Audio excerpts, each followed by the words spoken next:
নমস্কার বন্ধুরা, welcome back to my channel. আশা করি আপনারা ভগবান শ্রীহরির কৃপায় খুব ভালো আছেন। বন্ধুরা, আমি এর আগে মহাভারত শুরুর কাহিনী 9 আপনাদের জানিয়েছিলাম। ময়দানব দ্বারা ইন্দ্রপ্রস্থ তৈরি হয়েছিল অতি আশ্চর্যময় পাণ্ডবদের জন্যে, এবং ওই ইন্দ্রপ্রস্থতে রাজসূয় যজ্ঞ করার জন্যে উৎসাহী ছিলেন রাজা যুধিষ্ঠির। আজ আমি শুরু করতে চলেছি মহাভারত শুরুর কাহিনী 10-এ। পাণ্ডবরা কীভাবে রাজত্ব করেছিল অন্যান্য দেশগুলোতে। ভিডিওটি শুরু করার আগে বন্ধুরা, আপনাদের কাছে অনুরোধ, ভিডিওটিকে প্রথম থেকে শেষ পর্যন্ত অতি অবশ্যই দেখবেন এবং ভিডিওটিতে লাইক ও সাবস্ক্রাইব করে দেবেন, আর বেল আইকনটিকে প্রেস করে দেবেন, যাতে আমার দেওয়া নিত্য নতুন ভিডিও আপনার কাছে চলে যাবে। তো চলুন আর দেরি না করে মহাভারত শুরুর কাহিনীর পরবর্তী অংশ শুরু করে দিই। বন্ধুরা, দেবর্ষি নারদ চলে যাওয়ার পরে ধর্মরাজ যুধিষ্ঠির মন্ত্রীদের রাজসূয় যজ্ঞের সম্বন্ধে তাঁর মতামত চেয়েছিলেন। তখন মন্ত্রীরা একস্বরে বলেছিলেন যে রাজসূয় যজ্ঞের অভিষেকে রাজা সারা পৃথিবীর একচ্ছত্র স্বামী হয়ে যায়, তথা আপনি সম্রাট হওয়ার যোগ্য। এই জন্যে আপনি অবশ্যই যজ্ঞ করুন। মন্ত্রীদের সাথে আলোচনা করার পরে ধর্মরাজ যুধিষ্ঠির নিজের ভাইদের নিয়ে মহর্ষি ব্যাসদেব তথা আরও অন্যান্য ঋষিদের সাথে পরামর্শ করেছিলেন। তখন ওই সমস্ত লোকেরা এটাই বলেছিলেন যে রাজসূয় যজ্ঞ করাটা সর্বথাই উচিত। এর পরেও ধর্মরাজ যুধিষ্ঠির নিজের মনে রাজসূয় যজ্ঞ করার সাহস করতে পারছিলেন না। শেষে উনি বিচার করেন যে ভগবান শ্রীকৃষ্ণই এটার ব্যাপারে সঠিক নির্ণয় করতে পারবেন। মনে এই রকম বিচার আসাতেই যুধিষ্ঠির একজন দূতকে ভগবান শ্রীকৃষ্ণের কাছে দ্বারকা নগরীতে পাঠিয়ে দেন। দূত যখন ভগবান শ্রীকৃষ্ণকে বলেন যে রাজা যুধিষ্ঠির আপনার সাথে সাক্ষাৎ করতে চান, তো ভগবান শ্রীকৃষ্ণ স্বয়ংই যুধিষ্ঠিরের সাথে দেখা করার জন্যে ইন্দ্রপ্রস্থতে চলে আসেন। তখন ধর্মরাজ যুধিষ্ঠির ভগবান শ্রীকৃষ্ণকে এই বলেন যে আমি রাজসূয় যজ্ঞ করতে চাই, কিন্তু আমি তো চাইলেই হয়ে যায় না। এখন আপনি ঠিকভাবে বলুন যে আমাকে কী করা দরকার। তখন ভগবান শ্রীকৃষ্ণ যুধিষ্ঠিরকে বলেছিলেন যে আপনি রাজসূয় যজ্ঞের বাস্তবে অধিকারী আছেন, কিন্তু এই সময় রাজা জরাসন্ধ নিজের বাহুবলে অনেক রাজাদের হারিয়ে দিয়ে নিজের কিলাতে বন্দি করে রেখেছে। এই সময় ওই সব থেকে প্রতাপী রাজা শিশুপাল করুষ দেশের অধিপতি, পশ্চিমের অতুল পরাক্রমী মূঢ় এবং নরক দেশের শাসক যবনরাজ, আপনার পিতার মিত্র ভগদত্ত, বঙ্গ, পুণ্ড্র এবং কিরাত দেশের স্বামী মিথ্যা বাসুদেব, এরা সবাই এই সময় ভয়ে ভীত হয়ে জরাসন্ধেরই আশ্রয় নিয়ে রয়েছেন। যদি আমরা অস্ত্রশস্ত্র দ্বারা 300 বর্ষ পর্যন্ত লাগাতার ওর সাথে সংঘর্ষ করা হয়, তখনও ও সর্বত্রই সাফাই হবে না। জরাসন্ধ নিজ শক্তি বলে রাজাদের জিতে নিয়ে নিজের পাহাড়ি কিলায় বন্দি করে রাখে। ভগবান শঙ্করের উপাসনাতে ওর এমন শক্তি প্রাপ্ত হয়েছে। জরাসন্ধ সম্পর্কে এই বলে ভগবান শ্রীকৃষ্ণ যুধিষ্ঠিরকে বলেছিলেন যে জরাসন্ধ এখনো পর্যন্ত 86 জন রাজাদের বন্দি করে রেখেছে। ওর আরও 14 জন রাজাদের বন্দি করার বাকি আছে।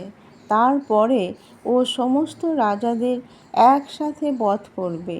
যে রাজা জরাসন্ধকে বধ করে ওর ওই ক্রূর কর্মকে থামাবে, সেই একমাত্র সম্রাট হবেন। এই জন্যে যদি আপনি রাজসূয় যজ্ঞ করতে চান, তো সব থেকে আগে আপনাকে জরাসন্ধকে বধ করে ওর বন্দি করা রাজাদেরকে মুক্ত করতে হবে। কারণ ওই কাজ না করে আপনার রাজসূয় যজ্ঞ করা সম্ভব নয়। ভগবান শ্রীকৃষ্ণের এই কথা শুনে যুধিষ্ঠির তখন ওনাকে জিজ্ঞাসা করেছিলেন যে, ভগবান, আপনিই বলুন যে ওই দুষ্ট জরাসন্ধকে কে বধ করতে পারবে?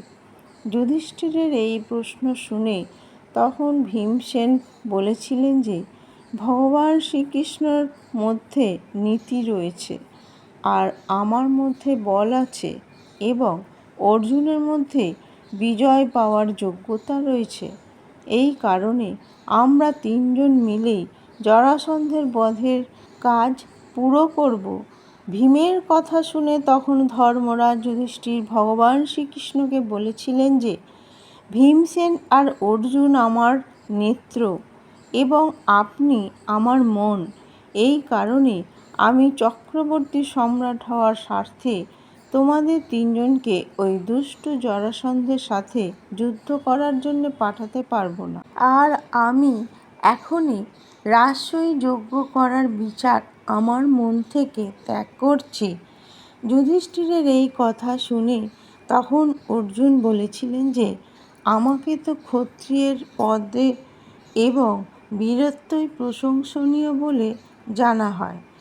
যদি এই রাজসূয় যজ্ঞকে নিমিত্ত বানিয়ে জরাসন্ধকে বধ করি আর বন্দি রাজাদের রক্ষা করে মুক্ত করতে পারি, তো আমাদের জন্য এর চেয়ে ভালো আর কি হতে পারে? অর্জুনের এই কথা শুনে ভগবান শ্রীকৃষ্ণ অর্জুনের প্রশংসা করে ধর্মরাজকে বলেছিলেন যে, এখনো পর্যন্ত নিজেকে যুদ্ধ থেকে বাঁচিয়ে কোনো প্রাণী অমর হয়নি। এই জন্যে বীর পুরুষের কর্তব্য হলো যে ওই নীতির অনুসারে শত্রুর উপর চড়াও করা এবং নিজের বিজয়ের ভরপুর চেষ্টা করা। যদি ও অসফল হলে হয়তো লোকপ্রাপ্ত হবে অথবা পরলোক প্রাপ্ত হবে। দুটো অবস্থাতেই বীরপুরুষের কার্য সিদ্ধ হয়। যুধিষ্ঠির ভগবান শ্রীকৃষ্ণের এই কথা শুনে বলেন যে, ঠিক আছে, এবার আমায় তুমি বলো জরাসন্ধ কে এবং এত শক্তি ও পরাক্রমী কোথা থেকে প্রাপ্ত হয়েছে। বন্ধুরা, জরাসন্ধের কিছু সম্পর্কে বলার জন্যে ভগবান শ্রীকৃষ্ণ জানায় যে, কিছু সময় আগে মগধ দেশে বৃহদ্রথ নামের রাজা রাজত্ব করতেন। উনি কাশীরাজের দুই সুন্দর কন্যার সাথে বিবাহ করেছিলেন আর ওনার কাছে প্রতিজ্ঞা করেছিলেন যে, আমি তোমাদের দুজনের সঙ্গেই সমানভাবে প্রেম সম্পর্ক করব। আর উনি এই প্রতিজ্ঞা পালনও করেছিলেন। কিন্তু অনেক রকম যজ্ঞ করার পরেও রাজা বৃহদ্রথের কোনো সন্তান উৎপন্নই হয়নি। একদিন রাজা বৃহদ্রথ জানতে পারেন যে গৌতমকাক্ষীর পুত্র মহাত্মা চন্দ্রকৌশী মুনি নিজের তপস্যা শেষ করে ওনার রাজ্যে এসেছেন। এক তপবনে আমের বৃক্ষের নিচে স্থান নিয়েছিলেন উনি। যখন বৃহদ্রথ নিজের দুই পত্নীর সাথে ওই চন্দ্রকৌশী মুনির কাছে গিয়েছিলেন এবং মণি মুক্ত রত্ন আদি উপহার দিয়ে ওনার সেবা করেছিলেন, তার জন্যে মহাত্মা চন্দ্রকেশী খুবই প্রসন্ন হয়েছিলেন। আর উনি তখন রাজা বৃহদ্রথকে তাঁর কাছ থেকে কিছু চেয়ে নিতে বলেছিলেন। সেই সময় রাজা উনাকে বলেছিলেন যে, ভগবান, আমি অভাগা এবং সন্তানহীন এক রাজা। নিজ রাজ্য ছেড়ে তপবনে চলে এসেছি। এখন আমি বর নিয়ে কী করব? রাজার মুখে ওই রকম বাণী শুনে মহাত্মা চন্দ্রকোশী মুনি কৃপাবশ হয়ে ধ্যান করতে শুরু করে দেন।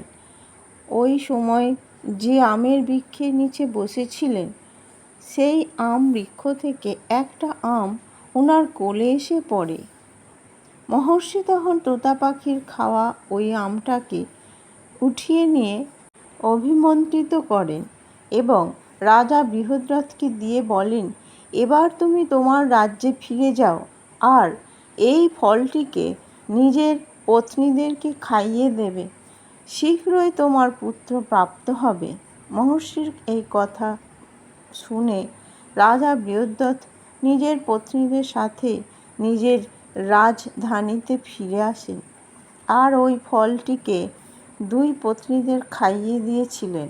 ওই ফলটি খাওয়ার ফলে রাজার দুই পত্নী গর্ভবতী হয়ে গিয়েছিল, কিন্তু সময় হলে যখন দুই পত্নীদের গর্ভ থেকে এক শিশুর অর্ধেক অর্ধেক টুকরো জন্ম হয়েছিল।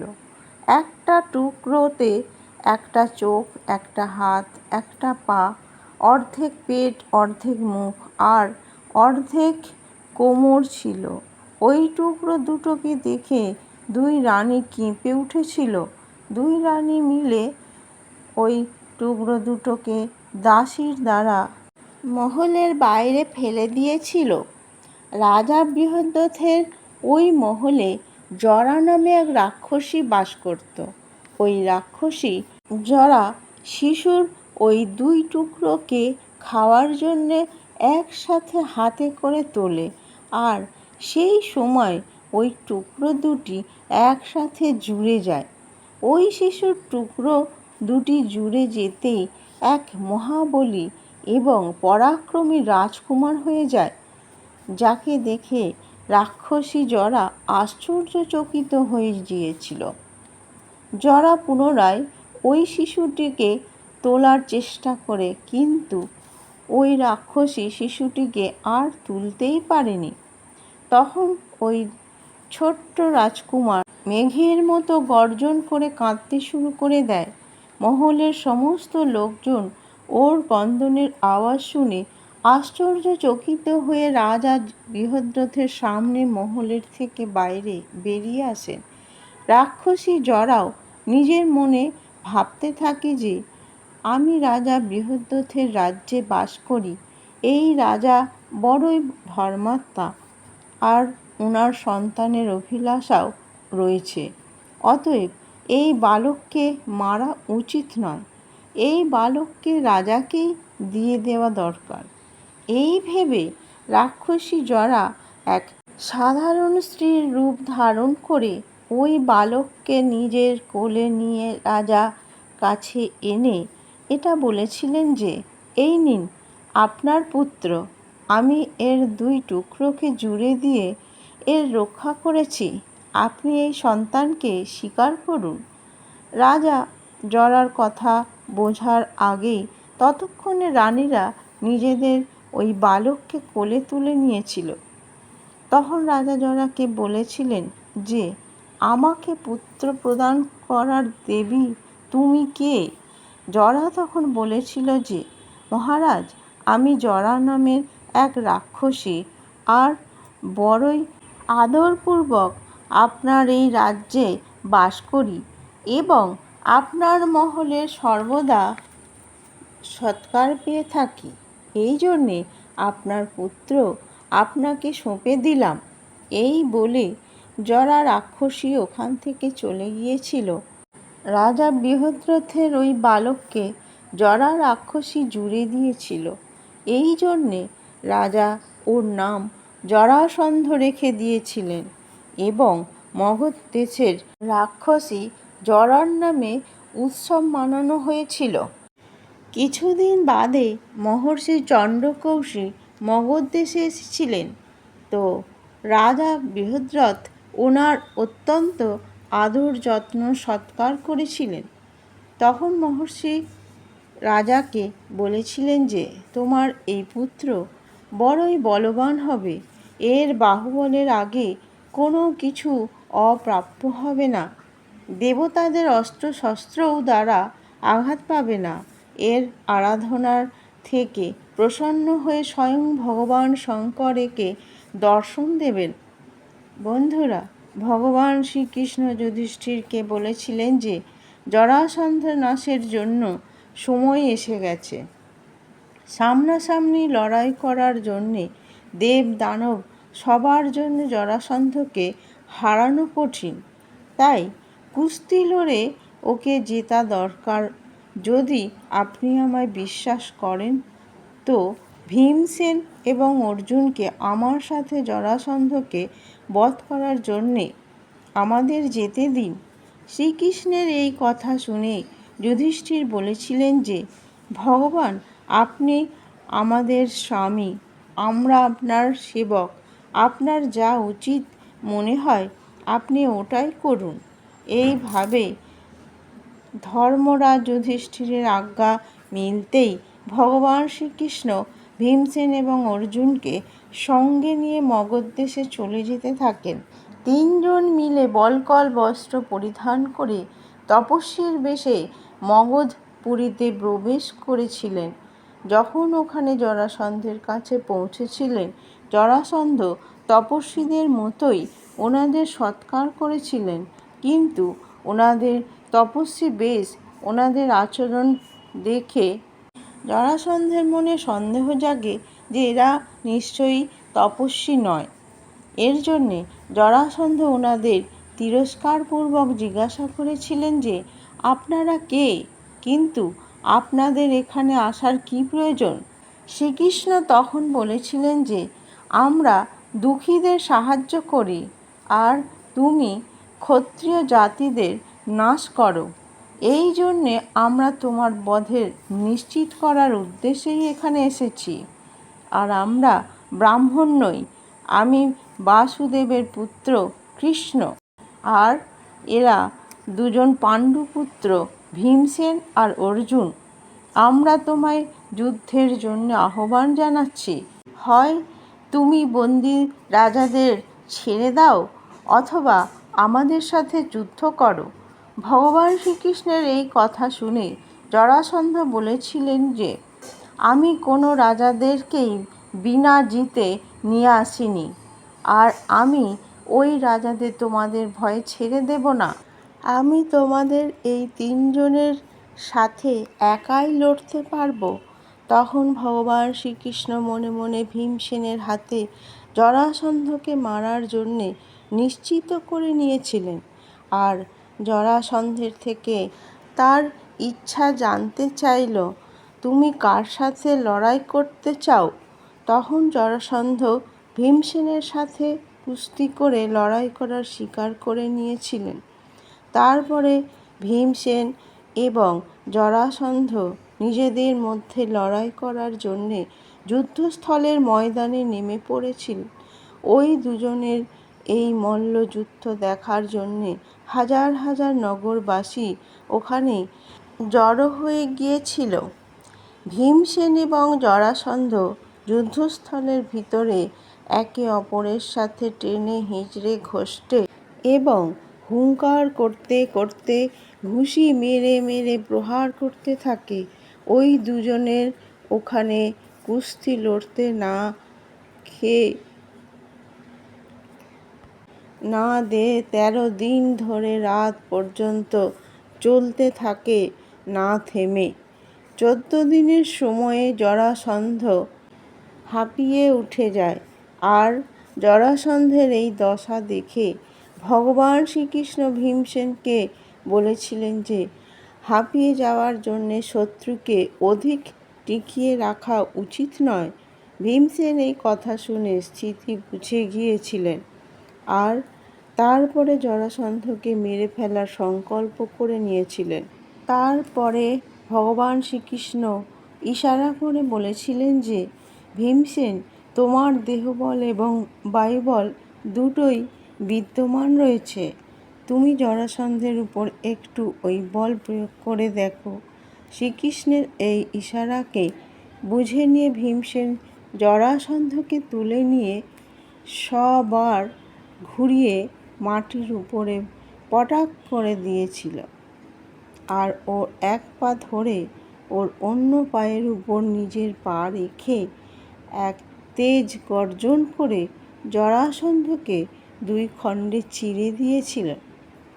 ভীমসেনের ওই গর্জনে ওখানে উপস্থিত থাকা নগরবাসী বড়ই ভয়ে ভীত হয়ে গিয়েছিল। আর ভীমসেন জরাসন্ধের 2 শরীরকে টুকরো দুটো বিপরীত দিশায় ফেলে দিয়েছিলেন এবং তার ফলে জরাসন্ধের ওই অবস্থায় মৃত্যু হয়ে গিয়েছিল। এইভাবে জরাসন্ধের বধ করে ভগবান শ্রীকৃষ্ণ, ভীমসেন এবং অর্জুন রাতের মধ্যেই ওখান থেকে চলে যায়। ভগবান শ্রীকৃষ্ণ জরাসন্ধের রথের উপরে বসে চলে গিয়েছিলেন, যেখানে জরাসন্ধ সমস্ত রাজাদের বন্দি করে রেখেছিলেন। আর ওই সমস্ত 86টি রাজার বন্দি থেকে মুক্ত করে দিয়েছিলেন। তখন সমস্ত 86 জন রাজা মিলে বিধি অনুসারে ভগবান শ্রীকৃষ্ণের পূজা করেছিলেন আর ওনাকে বলেছিলেন যে আপনি আমাদের বন্দি থেকে মুক্ত করে দিয়ে উদ্ধার করে দিয়েছেন। আপনি আমাদের আজ্ঞা দিন যে আমরা আপনার জন্যে কী কার্য করব। তখন ভগবান শ্রীকৃষ্ণ এই সমস্ত রাজাদের বলেছিলেন যে মহারাজ যুধিষ্ঠিরের রাজসূয় যজ্ঞ করতে চায়, আপনারা ওনাকে সাহায্য করুন। সমস্ত রাজারা ভগবান শ্রীকৃষ্ণের আদেশ প্রসন্নতাপূর্বক স্বীকার করে নিয়েছিলেন। তারপর ভগবান শ্রীকৃষ্ণ জরাসন্ধের ভয়ভীত পুত্র সহদেবকে অভয় দান দিয়েছিলেন আর ওর অভিষেক করে মগধের রাজা বানিয়ে দিয়েছিলেন। এই কারণের জন্যে পাণ্ডবদের যশ আরও বেড়ে গিয়েছিল। বন্ধুরা, জরাসন্ধের বধের কিছুদিন বাদে একদিন অর্জুন ধর্মরাজ যুধিষ্ঠিরকে বলেছিলেন যে যদি আপনি আজ্ঞা দেন তো আমরা সব ভাই পুরো পৃথিবীর দিগ্বিজয়ের জন্য যাব আর পৃথিবীর সমস্ত রাজার থেকে আপনার জন্য কর উসুল করব। অর্জুনের এই কথা শুনে রাজা যুধিষ্ঠির ওনাকে দিগ্বিজয়ের জন্য আজ্ঞা দিয়ে বলেন যে তোমার বিজয় নিশ্চিত। যুধিষ্ঠিরের এমন আজ্ঞা পেতেই 4 ভাই ভীম, অর্জুন, নকুল এবং সহদেব আলাদা আলাদা দিশায় সেনা নিয়ে বেরিয়ে গিয়েছিলেন। অর্জুন উত্তর দিশার দিকে গিয়েছিলেন।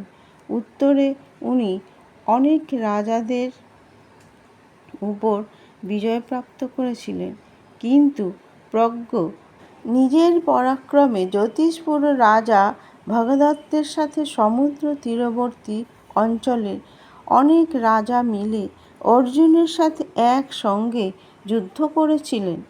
এই ভয়ঙ্কর যুদ্ধ 8 দিন পর্যন্ত চলেছিল, কিন্তু কোনো পক্ষ নিজেদের হার মানেননি।